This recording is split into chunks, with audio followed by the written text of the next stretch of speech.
SS Rajamouli గారు Indian అగ్రదర్శకుడు. తను ఏ cinema చేసినా హిట్ కన్ఫర్మ్. అయితే రాజమౌళి వల్ల సినిమా హీరోలందరికీ పెద్ద చిక్కు వచ్చి పడింది. తను ఏ హీరోతో మూవీ తీసినా ఆ మూవీ బ్లాక్ బస్టర్ అవుతుంది. కానీ ఆ హీరో మాత్రం రాజమౌళి ఇచ్చిన హిట్ తర్వాత వేరే ఏ మూవీ చేసినా ఫ్లాప్ అవుతుంది. ఒక్కసారి రెండుసార్లు కాదు, ప్రతిసారి అదే జరుగుతూ వస్తుంది. కానీ ఎందుకు ఇలా? ఎందుకంటే రాజమౌళి తీసే ప్రతి మూవీలో కథ కానీ కంటెంట్ కానీ హీరోయిజం కానీ నెక్స్ట్ లెవెల్లో ఉంటుంది. రాజమౌళి తీసిన స్టూడెంట్ నెంబర్ 1 నుండి ఇప్పటిదాకా ఆ సెంటిమెంట్ నిజమవుతూ వస్తుంది.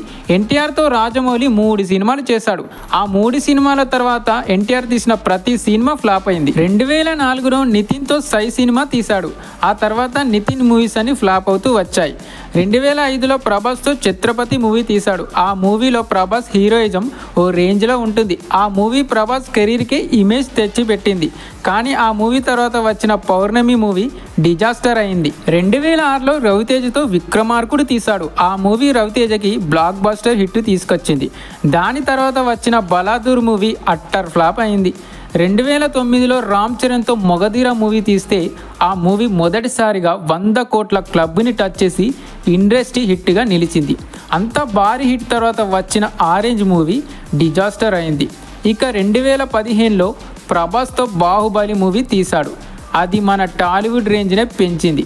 దానికి సీక్వెల్గా బాహుబలి 2 తీస్తే అది ఇండియన్ ఇండస్ట్రీ హిట్గా నిలిచింది. ప్రభాస్ని ప్యాన్ ఇండియా హీరోగా మలిచింది. ఆ తర్వాత సాహో మూవీ తీస్తే అది ఫ్లాప్ అయింది. ఇక చివరగా ఎన్టీఆర్ రామ్ చరణ్లతో RRR చేశాడు. అది బ్లాక్ బస్టర్ హిట్ అయింది. దాని తర్వాత ఎన్టీఆర్ ఇప్పుడు దేవర మూవీ తీశాడు.